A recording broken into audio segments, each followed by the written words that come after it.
This video is to help you navigate the FedEx claim process. Because if you have a legit claim, I think you can get it. You're just gonna have to navigate the waters a bit and know how it works. And I did this for FedEx. I assume it's similar for the other carriers, but I'm just gonna go off my experience with FedEx. So I submitted a claim to FedEx on September 12th and finally received a check on December 23rd, right before Christmas. So it took me over 3 months to go through this and actually have it be approved. In that time, my claim got denied 3 times before it officially got approved, and I had to call FedEx 7 different times. So if you have a legit claim, you just have to be persistent like that. You have to call consistently because remember, it's not in the carrier's best interest to give you a check, so you're gonna have to be the one to be on top of it. So I'm just sharing my experience here. This is what happened with me.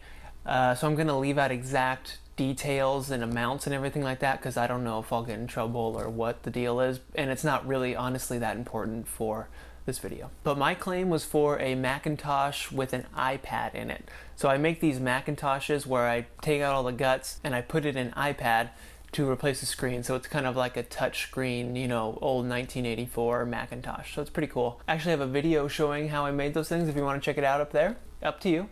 So I sold one of these and I was shipping it out. I had it properly packaged, double boxed, everything like that. The FedEx guy, before he shipped it, even checked the box and the packaging to make sure it was good. And I had paid extra for insurance for the proper amount, but when it arrived, it was broken. So for me, it was worth my time and the amount that I was claiming on this to kind of go through all this. But keep in mind, it's probably going to be 1 to 3 hours of calling and back and forth doing this. So if your claim's only, you know, $50, it may not be worth it. But if it's significant, I would say it's worth it to go through this and see the process through. So first, you need to get as many pictures as you possibly can of the broken item, the shipping container inside and out, everything you can. If you don't have it, ask the customer or the person you shipped it to get as many as possible. The more you can offer, the better. For mine, I asked the customer who I sent this to give me some photos. They gave me, I think, 6 or 7. It was okay. It wasn't a bunch, but it was enough for me to kind of get through this whole process. It showed everything I needed to show. And then next, go onto your carrier's website and submit a claim online.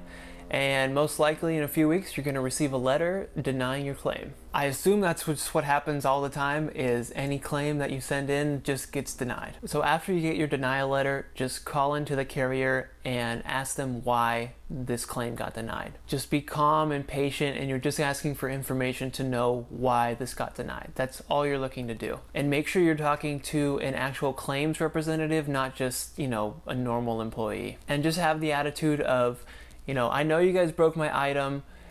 What can I do to show you that it was your fault, that you did break it? How can I help you to make this claim go smoother? Just kind of have that mindset mentality.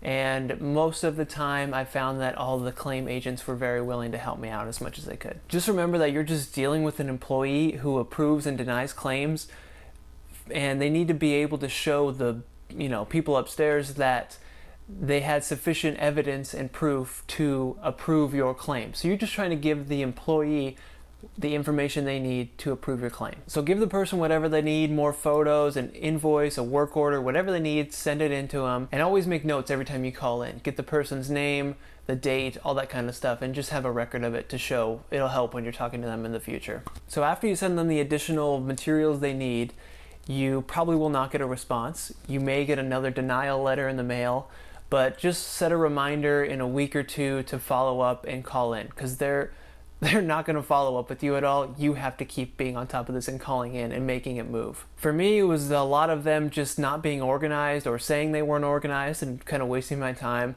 They always said they didn't have all the photos or they couldn't see everything on their end. So I went back and looked, and I had emailed them the photos over 4 different times. So you just need to be calm. Every time you call in, just give them what they're asking for, help them out the best you can, and be patient and always follow up. And be calm and helpful, but also be assertive and don't let them push you around. They asked me for an estimate of the cost to repair the shipment. So I created a document, a PDF document on my computer, and emailed that directly to them. And then when I called in a week later, they said they had received the estimate, but they couldn't read it because it appeared like the printer had ran out of ink. Like they said, it looked like it was printed and the printer was running out of ink and it was really hard to read. But I never printed it. It was an electronic copy the whole time.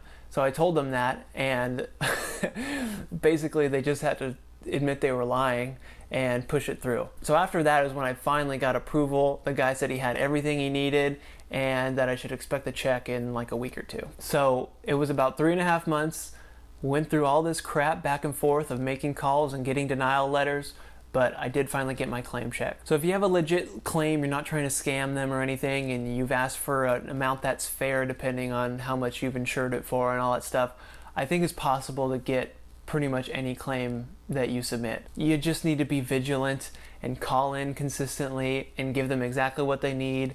Be nice, but be assertive, and I think you can get through. At least that was my experience. It was worth it for me, and hopefully this video helped you out kind of navigating that process and just knowing that don't accept that initial denial. You need to continue to follow up. There you have it. Hopefully you found this video helpful. If you did, maybe consider subscribing to this channel, Curiosityness, because I create helpful videos like this regularly.